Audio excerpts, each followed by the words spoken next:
Money is one of the most reliable triggers in a long relationship, not because couples are bad at managing finances, but because money isn't really about money.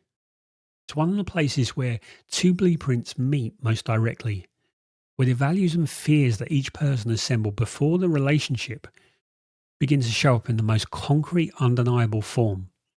Think about what money actually represents. For some people, it represents security. Enough in the account means safety. Watching it go out on things that feel optional, on experiences rather than assets, on today rather than tomorrow, activates something close to fear.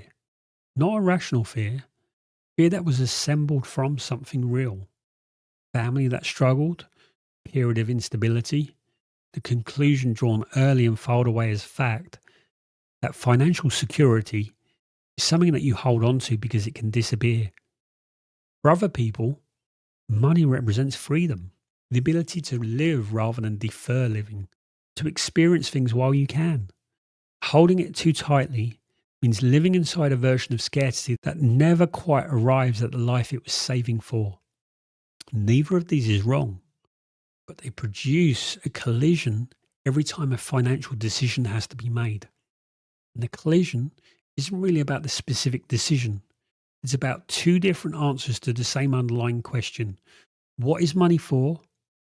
What does having it or not having it actually mean? Those answers came from somewhere. From the family each person watched handle money or not handle it. From the conclusions drawn about what financial security feels like and what its absence costs. From a blueprint that was assembled in a completely different context and is now being applied to a shared account with someone who assembled a completely different blueprint. The argument about whether to take the holiday or fix the car now or wait or spend on something one person values and the other doesn't, that argument is never settled at the level of the argument because the next financial decision generates the same collision until both people can see what money actually means to each of them and where that meaning came from. What did money mean in the household you grew up in, and how much of that is still running